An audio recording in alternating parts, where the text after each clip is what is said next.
એક તરફ સરકાર ઠેર ઠેર વિકસિત ભારત સંકલ્પ યાત્રા યોજી રહી છે અને બીજી તરફ સોનગઢ તાલુકામાં માંડવી પાણી આવે જ્યાં વિકસિત ભારત સંકલ્પ યાત્રા યોજાઈ રહી હતી તેની નજીક જ પાછલા 3 વર્ષથી બાળકો ખુલ્લામાં રહી ભણવા મજબૂર બન્યા।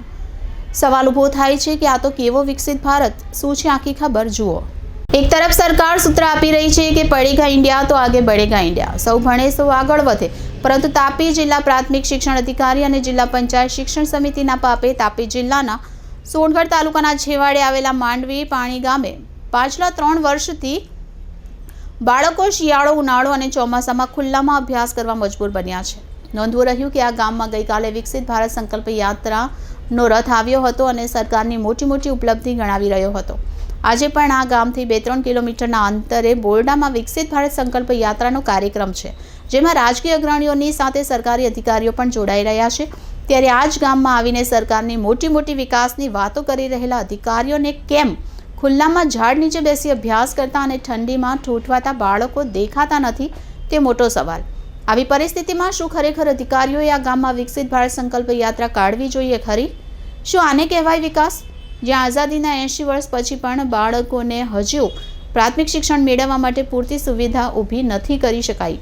કયા કારણોસર અહીં આ શાળાનું મકાન તોડી પાડ્યા બાદ નવું બનાવવામાં નથી આવ્યું? એ પણ એક મોટો સવાલ છે, જેનો જવાબ ઉચ્ચ અધિકારીઓએ આપવો જોઈએ। અને તાપી જિલ્લામાં આવી હજી કેટલી શાળાઓ છે તે જાણવા માટે જુઓ અમારી ચેનલનો આવતો અંક। Reporter Bindeshwari Shah, city gold news, Tapi. મારું નામ ગણેશભાઈ ઉત્તમભાઈ વસાવા છે। હું સોનગઢ યુથ કોંગ્રેસનો પ્રમુખ છું। શું કહેવા માંગો છો? સરકાર ગૌરવ વિકાસ યાત્રા કાઢી રહી છે। જી, આજે મને બી લાગ્યું કે મારા વિસ્તારમાં આજે આ સરકાર ગૌરવ યાત્રા કાઢી છે અને માંડવી પાણી ગામેથી સ્ટાર્ટ કર્યું છે, જે ગામમાં છેલ્લા 3 વર્ષથી પ્રાથમિક શાળા મંજૂર થઈ છે પણ આજ સુધી બની નથી। આ ચોમાસામાં ઠંડીમાં છોકરાઓ બહાર અભ્યાસ કરે છે, તો આ શાની ગૌરવ યાત્રા કાઢે છે સરકાર, એ જ અમને ખબર પડતી નથી। શું કારણ હોઈ શકે કે છોકરાએ ખુલ્લામાં બેસીને અભ્યાસ કરવો પડે છે અને છતાં પણ એને સુવિધા નથી મળી રહી? મને લાગે છે સરકાર આદિવાસી પ્રત્યે એવી ભાવના રાખે છે કે આદિવાસી છોકરો ભણી ગણીને આગળ ના જોવા જોઈએ, એ હેતુથી મને લાગે છે કે સરકાર અમારા પર ધ્યાન આપતી નથી।